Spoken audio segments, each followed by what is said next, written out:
이 뱃속의 아이는 너 아이야. 이 찢어 죽여도 모자랄 멍청한 인간. 네 자식 뺀 와이프를 내친 인간 말종 같으니라고. 너 같은 거랑 살았다니 내 지난 시간이 너무 저주스러워. 뭐라고? 이런 가증스러운 것. 내가 감히 내 아들을 노예 취급하며 잔인하게 착취해놓고 어디서 큰 소리야. 네 뱃속의 아이가 내 아들의 아이가 아닌 거 모두가 똑똑히 알고 있어? 그런데도 그런 거짓말로 막말을 해. 이 천벌을 받아도 시원치 않을 거사. 저는 분노에 치를 떨며 카페에서 찍었던 사진과 녹음된 대화 내용을 인쇄한 종이를 그녀의 얼굴로 집어던졌어요. 며느리는 사진과 대화 내용을 보자 소스라치게 놀라며 얼굴이 새하얗게 질렸죠. 왜 더 뻔뻔하게 발뺌해 보시지? 아무리 숨긴다고 한들 하늘 아래 너의 더러운 악행이 가려질까? 뭐야, 사람까지 붙여서 감시한 거야? 미쳤어, 당신들. 내가 저지른 죄를 세상이 모를 줄 알았니? 어디 법정에서 얼마나 낱낱이 드러날지 두고 보자. 안녕하세요. 부엌사연 구독자 여러분. 저는 경기도 과천에 살고 있는 박금옥입니다. 나이도 60이 훌쩍 넘었죠. 3년 전 며느리를 잘못 받아들이면서 제 인생이 송두리째 흔들리는 사건을 겪었어요. 그때를 떠올리면 지금도 가슴이 찢어지는 듯하고 눈물이 납니다. 누군가 제 이야기를 들어주길 바라는 마음에 절실한 심정으로 이 사연을 올려봅니다. 이 기막힌 이야기를 들어주시고 제게 도움이 될 조언을 남겨주신다면 정말 감사하겠습니다. 저는 결혼 후 관악산 아래에 자리를 잡고 40년 넘게 이곳에서 살아왔습니다. 남편과 함께 정착해 아들과 딸을 키웠던 이곳은 저에게 고향 같은 곳이죠. 남편은 자식들을 잘 키워놓고 환갑을 조금 넘겼을 때 갑작스러운 심장 질환으로 세상을 떠났습니다. 다행히 자식들이 모두 대학을 졸업하고 사회에 진출해서 큰 어려움은 없었지만 평생을 함께해 온 사람을 갑자기 떠나보내니 마음이 많이 허전해지더군요. 딸은 30을 넘기자마자 결혼을 했고 아들도 취직 후 독립해 나갔습니다. 지금은 넓은 집에서 혼자 지내며 여유롭지만 조금은 적적한 생활을 이어가고 있어요. 이제 아이들 이야기를 해보려 합니다. 제게는 첫째 딸 김정란과 둘째 아들 김정우, 이렇게 2명의 자식이 있습니다. 첫째인 정란이는 어렸을 때부터 활발하고 야무진 성격으로 친구들과도 잘 어울리며 자랐습니다. 대학교에 가서 연애도 꾸준히 했고 20대 후반에 듬직한 남편감을 만나 결혼했어요. 늘 저를 걱정시키지 않고 바르게 자라준 믿음직스러운 딸이죠. 정란이 결혼식 전날 저는 설레는 마음과 함께 긴장도 많이 되었어요. 모든 준비가 끝났을 때쯤 정란이가 저에게 다가와 말했어요. 엄마, 나 긴장돼. 내일 잘 알 수 있겠지? 하고 묻는데 그 눈빛에서 어릴 적 소녀 같은 순수함과 긴장이 엿보였습니다.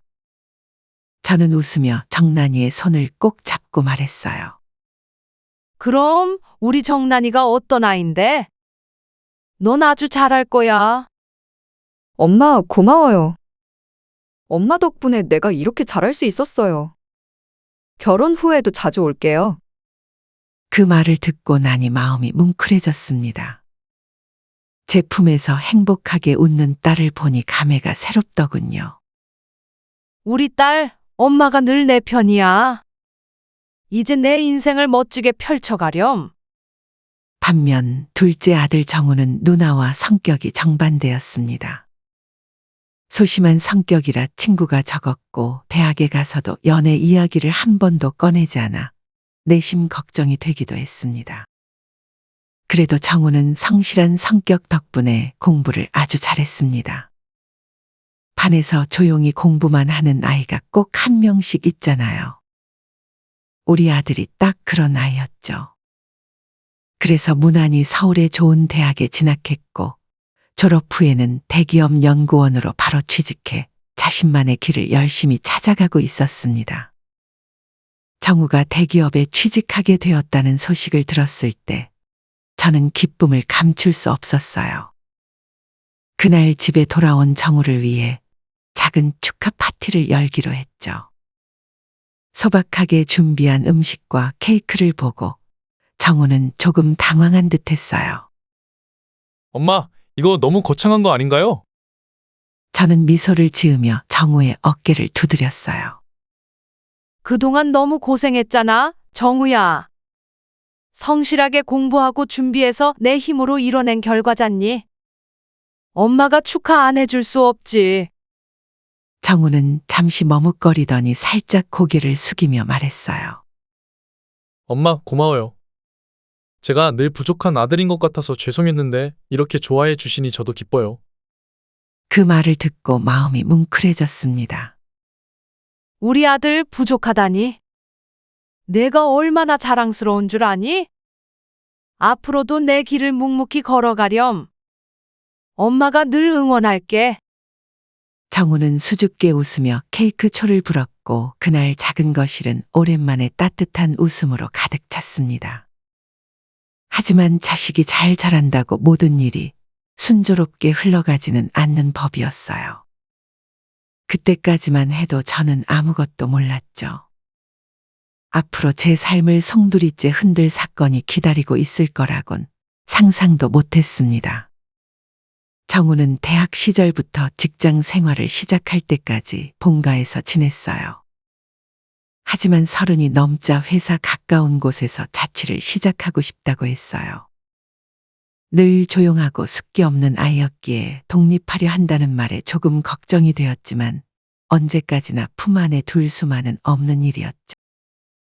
어엿한 성인으로서 새롭게 시작하려는 아들을 응원해 주기로 했습니다. 아들도 그런 제 마음을 알았는지 바쁜 직장 생활 중에도 자주 연락을 해왔어요. 일주일에 한 번씩은 꼭 통화를 하고 가끔 제가 반찬을 가져다 주기도 했습니다.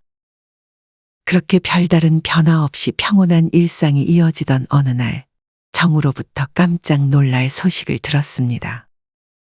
정우가 갑자기 결혼하고 싶은 여자가 생겼다며 저에게 소개해 주겠다는 거예요.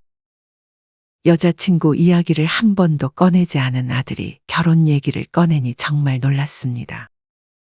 당황스럽기도 하고 걱정도 많이 되었죠. 그동안 얌전한 줄만 알았던 아들이 나 몰래 연애를 했던 걸까? 아니면 만난 지 얼마 되지 않은 여자와 결혼을 약속한 걸까? 그 여자는 정말 좋은 사람일까? 여러 가지 생각이 스쳐 지나갔습니다.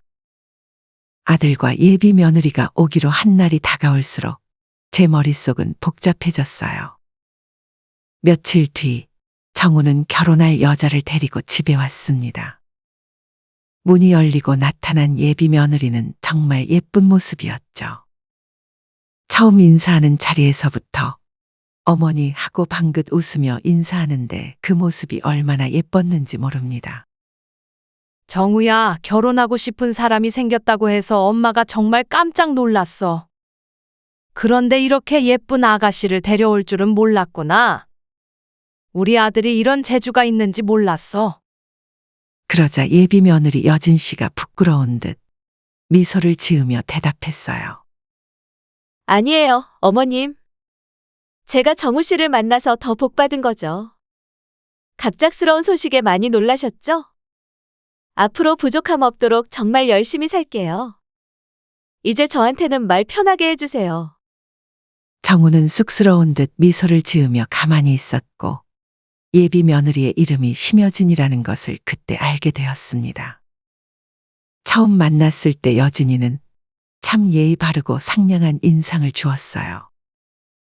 지금 생각하면 얼마나 가식적인 모습이었는지 그 기억만 떠올려도 치가 떨립니다. 들어보니 여진이는 부모님이 10대 시절에 돌아가신 후 주위 친척들의 도움을 받으며 힘겹게 살아왔다고 했습니다. 부모님처럼 돌봐주는 친척은 없었기 때문에 학생 때 고생이 많았다고 하더군요. 그런 어려운 환경에서도 씩씩하고 예쁘게 자라준 모습에 그때는 그녀가 기특하기까지 했습니다. 그동안 얼마나 고생이 많았겠니? 그런데도 이렇게 잘 자라주었다니 정말 기특하구나. 앞으로 우리가 가족처럼 따뜻하게 대해줄 테니 마음 편하게 지내렴. 우리 아들과 행복하게 잘 살아주기를 바란다. 네, 어머니. 저도 그렇게 할게요.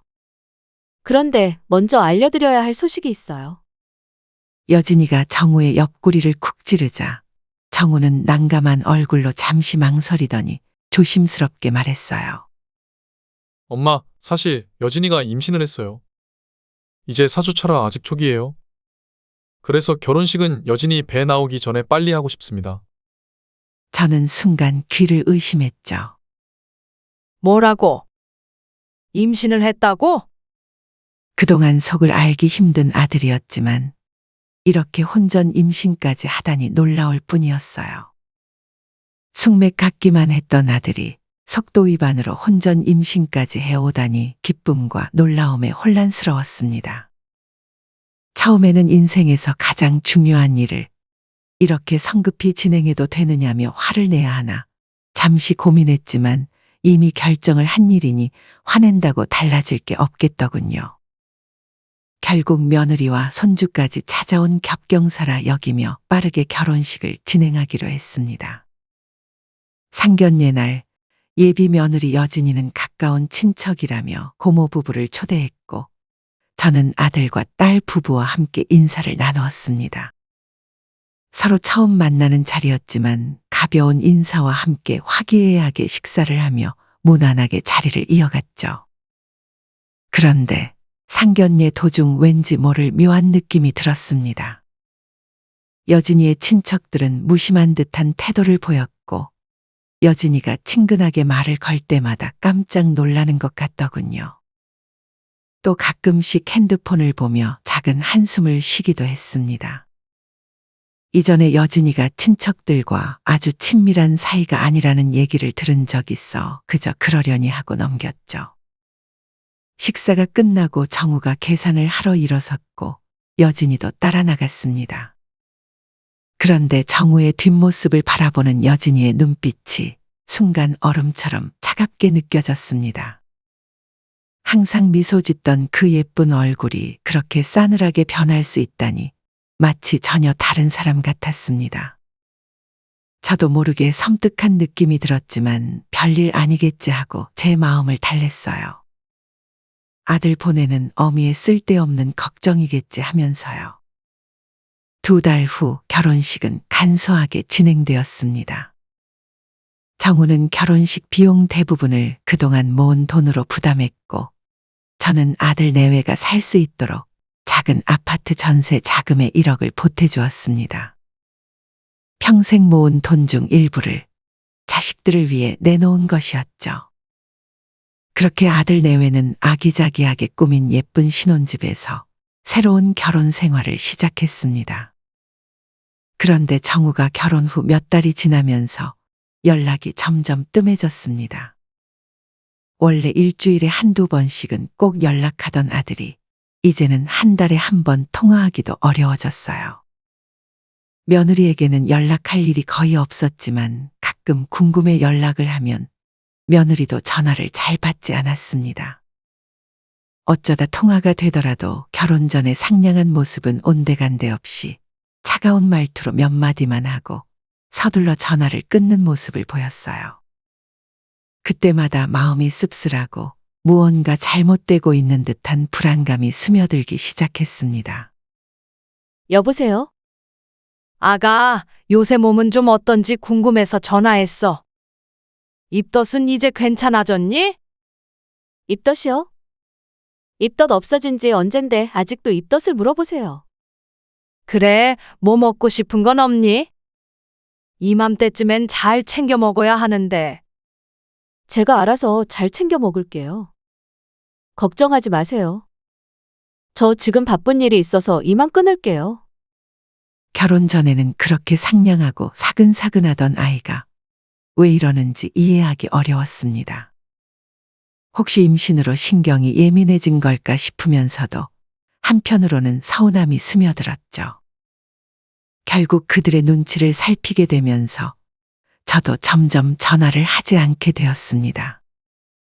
어느 날 관악산 암자에 계신 스님이 탁발을 위해 저희 집에 내려오셨습니다. 저는 평소처럼 스님께 쌀과 나물 등을 정성스럽게 챙겨드렸죠. 과천 집에 살 때부터 종종 내려오시는 스님께 공손히 인사드리고 불심으로 정성껏 시주를 올리곤 했습니다. 스님은 늘 조용하고 평온한 표정으로 감사 인사를 건네셨는데 그날은 조금 달랐습니다. 스님은 잠시 집 지붕을 올려다보시더니 살짝 집 안쪽을 들여다보셨습니다. 그러고는 어두운 표정으로 저를 바라보며 의미심장한 말씀을 남기셨어요. 보살님, 기분 나쁘게 듣지 마세요. 그냥 지나치기에는 기운이 너무나 상스러워 한 말씀 드립니다. 지금 이 집에 크고 악한 구렁이가 들어와 있는 형국이라 기운이 눌리고 있어요. 가족에게 혹시 나쁜 일이 있는 것 같다면 그냥 지나치지 마시고 꼭 들여다보세요. 스님의 말씀을 듣자마자 가슴이 두근거리고 불길한 기분이 엄습하더라고요. 자연스럽게 아들 생각이 떠올랐죠. 최근에 아들과의 연락이 뜸해진 것도, 며느리 여진이의 차가운 태도도 자꾸 머릿속을 맴돌며 뭔가 이상하다는 생각이 들었어요. 결국 첫째 딸 정란이에게 전화를 걸었습니다. 정란아, 요즘 정우한테 연락이 잘 안 돼. 너 혹시 최근에 정우랑 통화한 적이 있어? 정우? 나는 정우랑 통화할 일이 없지. 바빠서 그런 거겠죠, 엄마. 아직 신혼인데 너무 자주 연락하면 안 좋아요. 그래도 내가 2주에 한 번씩은 꼭 통화했는데 요즘은 너무 뜸해서 걱정이 돼. 내가 한번 전화해 볼래? 알겠어요. 내가 전화 한번 해볼게요. 너무 걱정하지 마세요. 딸의 말에 조금 안심이 되었지만 2시간이 지나도 아무 연락이 없었습니다. 답답한 마음에 다시 전화를 걸어 물었어요. 정우한테 연락해 봤어? 응, 엄마. 그런데 나도 통화가 잘 안 돼. 내일 다시 한번 해볼게요. 지금 회사에 있는 시간이니까 바빠서 못 받았을 수도 있지. 잠시 망설이다가 저는 조심스럽게 말을 꺼냈습니다. 정란아, 미신이라고 비웃지 말고 들어줘. 엄마가 너무 걱정이 돼서 그러는데 우리 집에 가끔 찾아오시는 스님 있잖아. 암자에 혼자 계신 스님 말이야. 그 스님이 탁발을 나오셨길래 인사드렸는데 이상한 말씀을 하시더라. 이상한 말씀이라니요? 우리 집에 나쁜 기운이 들어와 있고 가족 중 누군가에게 좋지 않은 일이 있을지 들여다보라고 하셨어. 정란이는 잠시 말을 잇지 못하다가 그저 웃으며 말했어요. 엄마도 참 무슨 그런 말을 믿어요? 아니야, 한참 집을 보시더니 심각하게 얘기하셨어. 그분이 평소에 그런 이야기는 전혀 안 하시던 분이긴 한데 좀 찝찝하긴 하네요. 딸의 반응에 저도 미신이라며 무시할 수는 없었습니다. 걱정을 떨쳐내지 못하자 딸은 주말이니 직접 정훈의 집에 들러보는 게 어떠냐고 제안했어요. 다행히 딸과 아들은 모두 강북에 살아 가까운 편이었으니 주말에 정우 집에 들렀다가 저녁은 딸 집에서 함께 보내기로 했습니다. 저는 딸의 제안을 흔쾌히 받아들였고 다음 날 딸과 함께 아들의 집으로 향했습니다. 집으로 가는 길 내내 뭔가 나쁜 일이 생긴 건 아닌지 걱정이 떠나지 않았고 가슴이 두근거렸어요. 아파트 문 앞에 서서 긴장된 손으로 초인종을 누르자 잠시 후 문이 열리며 놀란 얼굴로 며느리 여진이가 저를 바라봤습니다. 어머니, 갑자기 무슨 일이세요? 예상치 못한 저와 정란이의 방문에 여진이는 무척 당황해 보였습니다. 못 본 사이 그녀의 배는 많이 불러 있었고 얼굴도 살이 통통하게 올라 건강해 보였어요. 매끄럽게 관리된 피부의 혈색도 밝았고 집안에서도 고급스러운 가운을 입고 있는 모습에 아들 부부가 잘 지내는 것 같아 한편으로는 안심이 되었습니다. 아가 갑자기 찾아와서 미안해. 정우가 너무 연락이 안 돼서 딸 집에 가는 길에 잠깐 들렀어. 정우 있니? 제가 조심스럽게 묻자 여진이는 얼굴을 찡그리며 짜증을 내며 대답했어요. 이렇게 연락도 없이 갑자기 오시면 어떡해요? 저희도 일정이 있는데 다른 일 하고 있었으면 어쩔 뻔했어요. 며느리는 예기치 못한 방문이 불쾌한지 거침없이 짜증을 내더군요. 아니, 옳게 무슨 말을 그렇게 사람 무안하게 해? 어머니한테 지금 뭐 하는 거야? 연락을 안 받으니까 직접 찾아온 거잖아. 정난이의 날카로운 반응에 여진이는 잠시 목소리를 낮추며 대답했어요. 남편은 지금 회사 갔어요. 다음 주까지 마무리할 일이 있어서 주말까지 일해야 한다면서요. 회사로 가보세요. 여진이는 끝까지 쌀쌀맞은 태도를 보이며 문을 닫아버렸습니다. 저는 너무 어이가 없고 화가 치밀었고 정난이도 황당했는지 연신 한숨을 쉬며 저를 달래주었어요. 마음이 복잡한 상태로 정우가 있는 회사로 가볼까 생각하던 중 그때 마침 아들로부터 전화가 걸려왔습니다. 엄마, 집에 오셨어요? 여진이가 방금 전화해서 알려줬어요. 제가 그동안 너무 연락이 뜸했나 보네요. 지금 집 쪽으로 갈게요. 잠시만 기다려주세요. 그래, 알았다. 그럼 정란이랑 같이 집 근처에서 기다릴게. 저와 정난이는 근처 카페에서 아들을 기다리기로 했습니다. 직접 오겠다고 하니 다행이었지만 그동안 왜 이렇게 연락이 안 되었는지, 왜 며느리가 그렇게 쌀쌀맞게 대하는지, 혹시 무슨 문제가 있는 건 아닌지 여러 가지 생각이 머릿속을 스쳤습니다. 정난이 역시 생각이 많아 보였는지 우리는 말없이 정우가 오기만을 기다렸습니다. 드디어 카페 문이 열리고 정우가 들어왔습니다. 그 순간 가슴이 철렁 내려앉았어요. 정우는 허름하고 정리가 되지 않은 옷차림에 얼굴은 몹시 푸석해 보였고 살이 많이 빠져 볼이 홀쭉해진 야윈 모습이었습니다.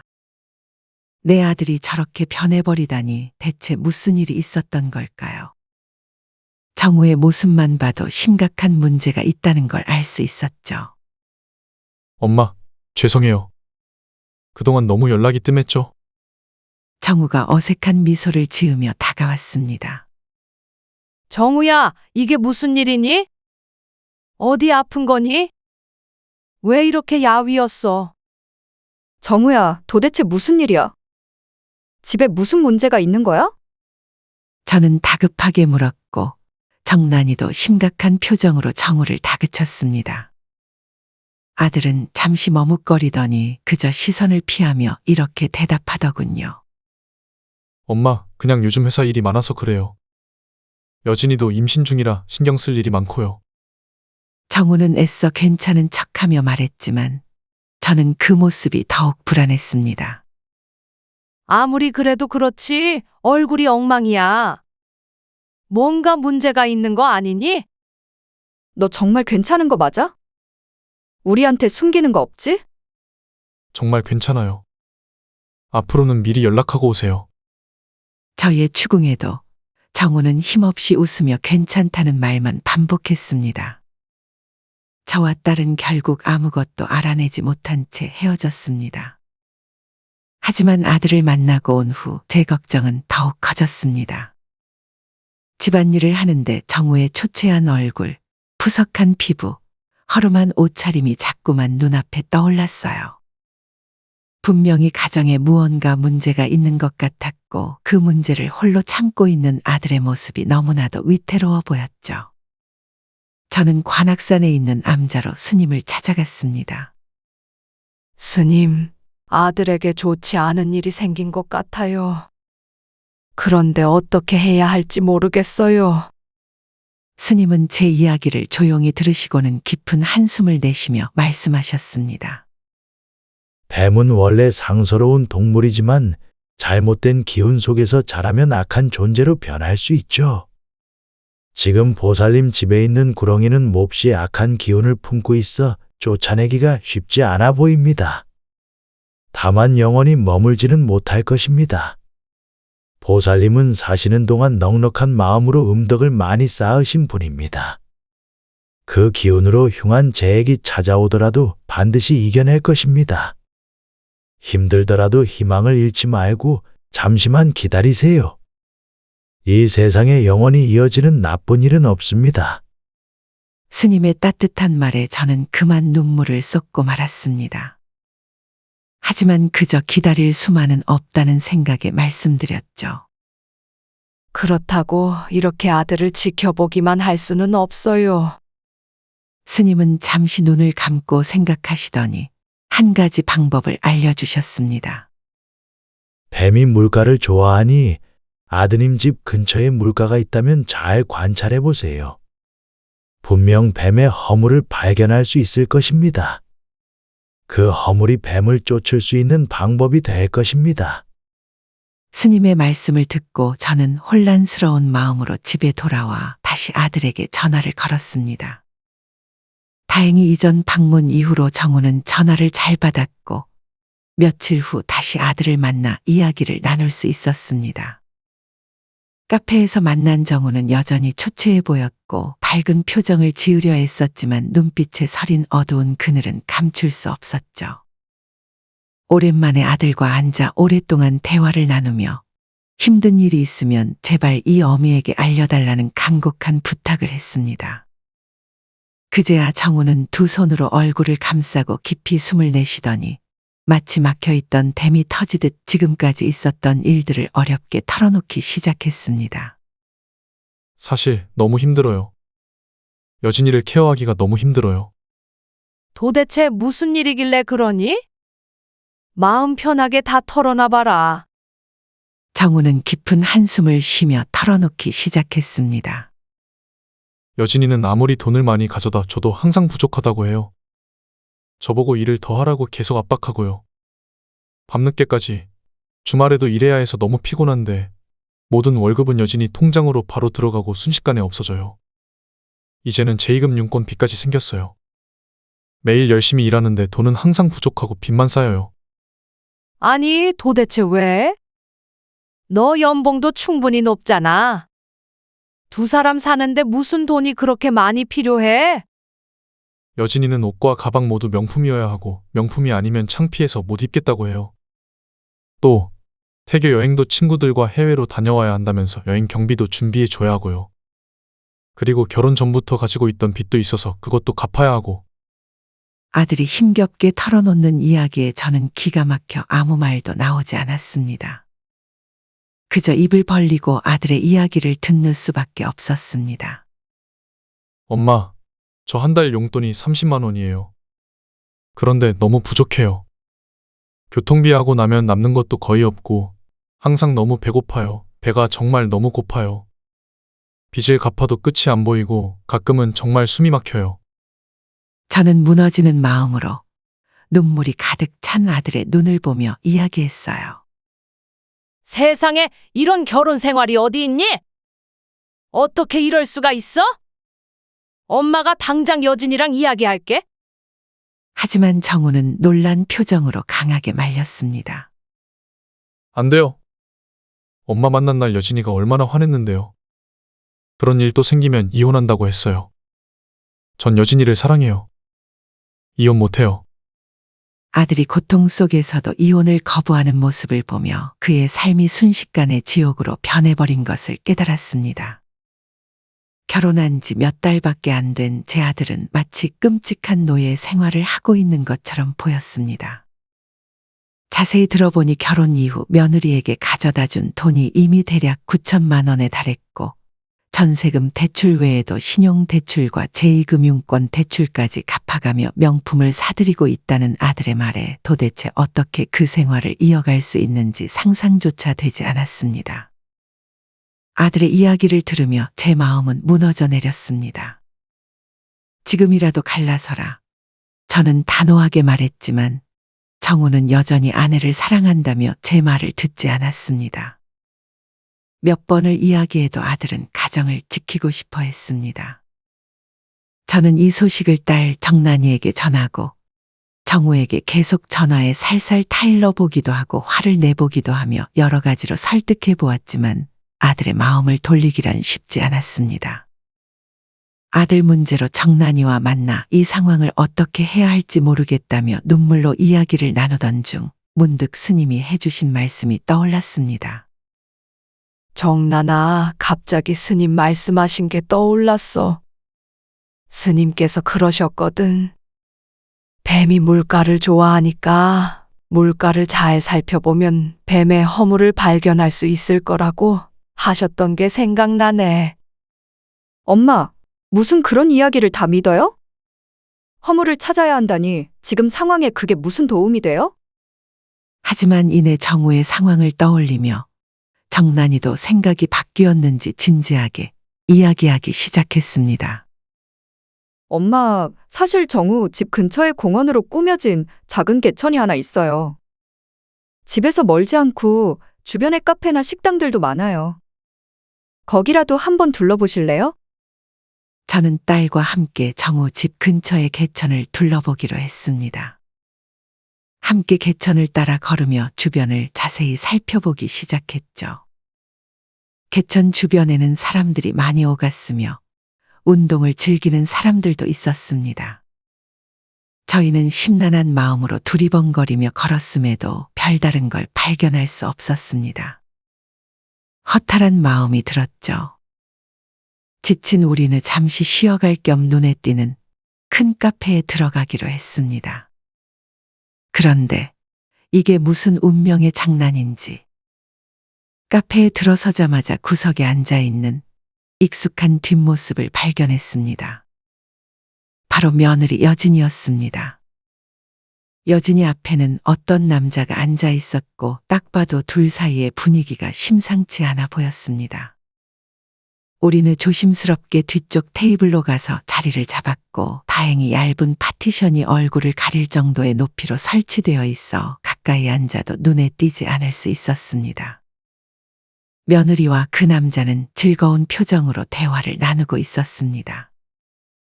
우리는 조용히 귀를 기울이며 그들의 대화를 엿들었죠. 오빠, 우리 아기 낳으면 그 돈으로 최고급 조리원 들어갈 거야. 그때는 잠깐 만나기 어려울 수도 있어. 그 호구는 월급 빼돌리지 않고 잘 가져다 주고 있지? 그럼 호구 월급은 바로 내 통장으로 들어와. 용돈을 더 줄이고 싶은데 돼지같이 너무 많이 먹어 짜증나. 여진이의 충격적인 말에 저는 눈앞이 아득해지며 어지러움을 느꼈습니다. 저도 모르게 신음이 나올까봐 손으로 입을 틀어막고 그들의 대화를 계속 들었어요. 며느리와 그 남자는 너무나 당연하게도 불륜 관계였습니다. 그리고 정말 충격적이게도 뱃속의 아이 역시 그 남자의 아이였죠. 그 인간이야 돈 벌어오는 기계지. 내가 원하는 건 다 사주고 우리 아기가 태어나면 그 돈으로 부족함 없이 키울 거야. 너도 참 악랄하네. 하긴 너한테 빠져서 정신 나간 그놈이 바보지 뭐. 근데 벌써부터 힘들다고 징징대서 듣기 싫어 죽겠어. 태교에 안 좋다니까. 오빠, 우리 계획대로 잘 되면 그 사람한테서 벗어날 방법도 미리 생각해보자. 그래, 내가 잘 준비해 둘게. 사람 하나 병신 만들어서 이혼시키는 건 일도 아니니까. 저와 딸은 너무나도 기가 막힌 이 대화를 들으며 끔찍한 분노에 사로잡혔습니다. 손까지 부들부들 떨리며 귀가 빨개질 정도였죠. 그때 딸 정란이는 조용히 핸드폰을 제게 건네더군요. 화면에는 녹음 중이라는 글씨가 떠 있었습니다. 저는 떨리는 손으로 그들의 대화를 녹음했습니다. 소리가 선명하진 않았지만 충분히 알아들을 수 있을 만큼 그들의 가증스러운 목소리가 담겼죠.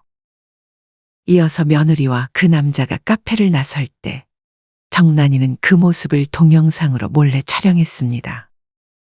두 사람은 다정하게 팔짱을 끼고 카페를 나서며 가볍게 입맞춤까지 했고 저는 그 장면을 보며 말로 다 할 수 없는 충격과 배신감을 느꼈습니다. 며느리의 악랄함에 가슴이 찢어질 듯 아팠습니다. 그날 밤 우리는 정우를 불러내어 며느리의 불륜 증거를 보여주고 이혼을 설득하기로 했습니다. 정우가 도착하자 저와 정난이는 차분하지만 단호하게 이야기를 시작했습니다. 정우야, 이제 그만 여진이를 포기해야겠다. 여진이는 내가 사랑한다고 감싸줄 만한 그런 사람이 아니야. 아니에요.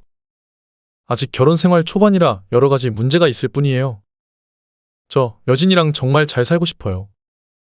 아들이 끝까지 여진이를 감싸려는 모습이 안타까웠지만 저는 마음을 독하게 먹고 딸의 핸드폰에 녹음된 대화를 들려주었습니다. 처음에는 믿을 수 없다는 표정으로 듣던 정우는 대화가 이어질수록 점점 얼굴이 하얗게 질려갔습니다. 이게 정말이에요?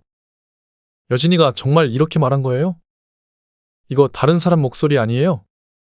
정우야, 올케 뱃속의 아이도 내 아이가 아닐 가능성이 커. 이건 사기 결혼이야. 정난이는 카페에서 촬영한 동영상까지 정우에게 보여주었습니다. 정우는 아내가 다른 남자에게 다정하게 팔짱을 끼고 입을 맞추는 장면을 보더니 결국 눈물을 터뜨리며 무너져 내렸습니다. 저는 그 떨리는 등을 그저 따뜻하게 쓰다듬어 주었고 딸은 분노에 가득 찬 목소리로 말했습니다. 정우야, 너 자신을 위해서라도 그 집에서 당장 나와. 나는 절대 이 여자를 용서할 수 없어. 사기 결혼으로 내일 당장 고소할 거야. 결국 정우는 찢어지는 마음으로 결혼 생활을 끝내기로 결심했습니다. 사실 아들도 어렴풋이 아내가 자신을 그저 돈을 벌어다 주는 기계로 여기고 있다는 걸 알고 있었던 것 같아요. 다만 그 사실을 믿고 싶지 않았고 사랑하는 아내를 끝까지 붙잡고 싶어하는 마음이 컸던 거죠. 언젠가 아내의 마음이 바뀌길 바라면서 말입니다. 하지만 뱃속의 아기가 자신의 아이가 아니란 사실을 알게 되자 정우는 아내를 붙잡으려던 마지막 의지마저 완전히 잃어버렸습니다. 다음 날 아들은 집을 떠나 본가로 돌아와 생활하며 결혼 취소 소송을 준비했습니다. 아들이 며느리를 사기로 고소하고 결혼 취소를 통보하자 며느리는 분노에 가득 찬 섯을 퍼런 눈빛으로 우리 모자를 노려보며 소리를 질렀습니다. 이 뱃속의 아이는 너 아이야. 이 찢어 죽여도 모자랄 멍청한 인간. 네 자식 뺀 와이프를 내친 인간 말종 같으니라고. 너 같은 거랑 살았다니 내 지난 시간이 너무 저주스러워.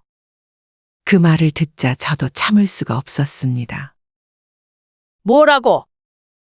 이런 가증스러운 것. 내가 감히 내 아들을 노예 취급하며 잔인하게 착취해놓고 어디서 큰 소리야.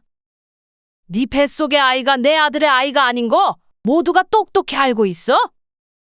그런데도 그런 거짓말로 막말을 해. 이 천벌을 받아도 시원치 않을 거사.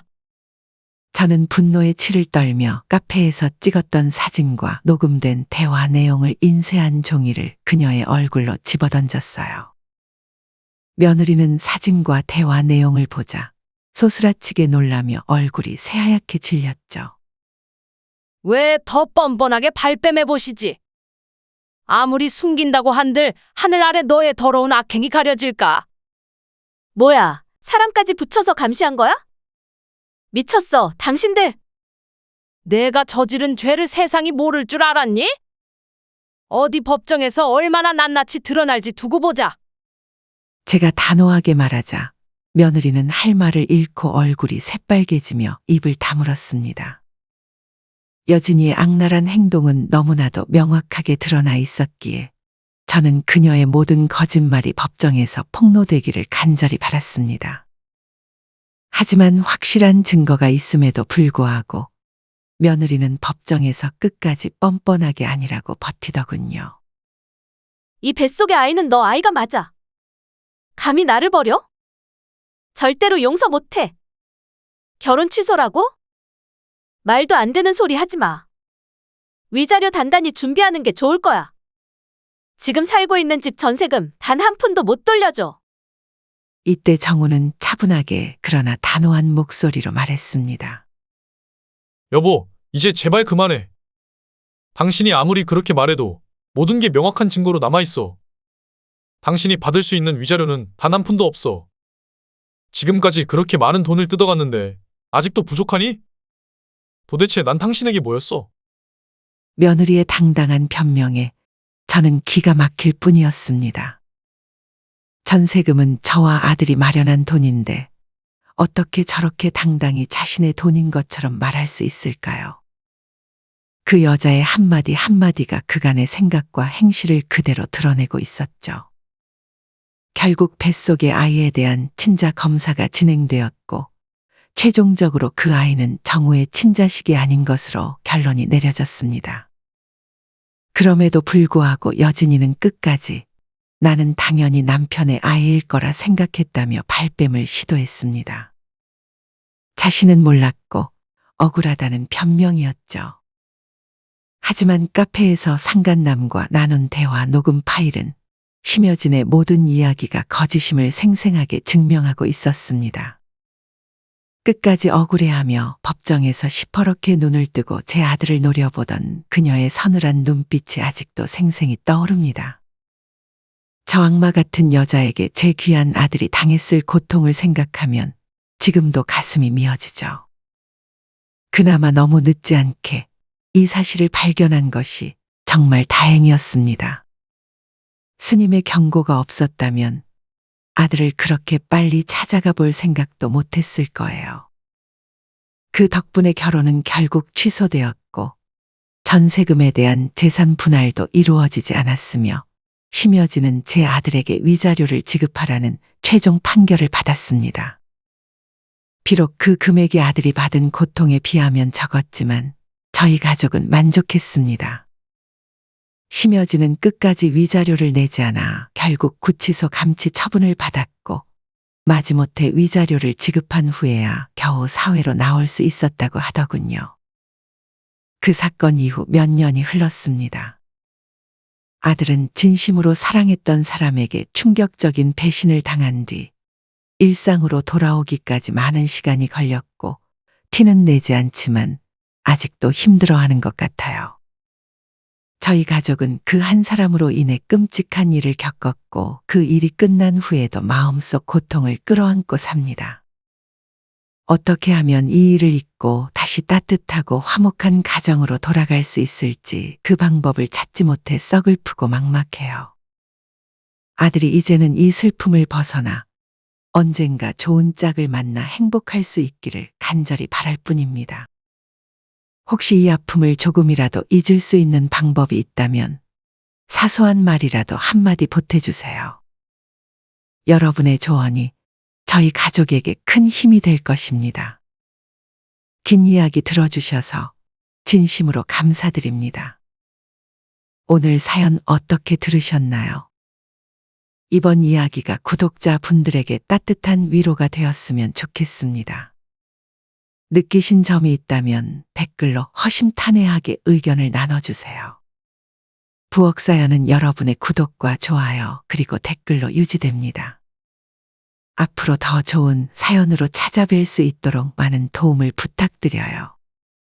감사합니다.